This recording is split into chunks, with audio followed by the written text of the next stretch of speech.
Everybody, just let you know, everybody is presumed innocent until they go through this process and are convicted by a jury of their peers.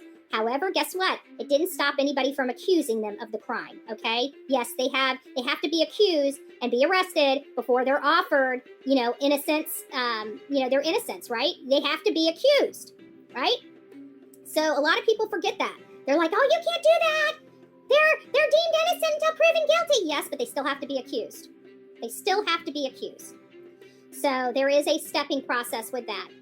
All right, guys, we're moving on. Thank you for letting me bend your ear for the hour to get you guys caught up on some of the local news across this country for each and every one of you. We are going to be moving into the Sebastian Wayne Drake Rogers case. That's this beautiful smile right here. This right here has been enhanced by AI for the idiots in the back. I only have so many photos of Sebastian Wayne Drake Rogers that I like, and so I've got to make them different, right? So I use AI. And this right here is an AI enhanced image, okay? It just crystal clears his face up. It takes a grainy photo and makes it clearer. And so this is where I came up with this, and I do that. And if you notice, I try to change their clothes too, so they don't look like he's in the same outfit and clothes and stuff like that. But yes, I use AI to enhance images of Sebastian Wayne Drake Rogers for the idiots in back, okay? Seth Rogers is not the one doing it. I prepared a thumbnail with an image I have used on multiple thumbnails, and nobody seemed to have a problem with it before until it wound up on Seth's page. So I do apologize for all of that misunderstanding, but that's what it was. But they didn't care. They didn't care to get the facts or find out any information, only to crucify a man that didn't even do anything wrong yet again.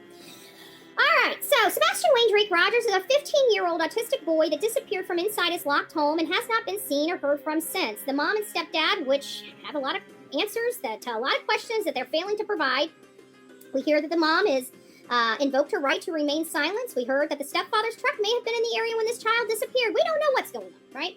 But we know what we've learned from the mom and stepfather has been contradicted by the mom and stepfather, which is pretty ironic. But that is how everything works. Then they decide to get this team. We'll call it the A team. We'll call it the C team. Because it seems that they really like to have those issues. So, long story short is this is a hot mess express. We've caught their unscrupulous PI in multiple lies, multiple disinformation and misinformation campaigns against the father. Their team of felons and other things that are just terrible, terrible people. They're surrounding themselves with the people that like to help terrible, terrible people, which is the first indicator that the parents that are utilizing these services are most likely terrible, terrible people, in my opinion. Because why? Birds of a feather, right?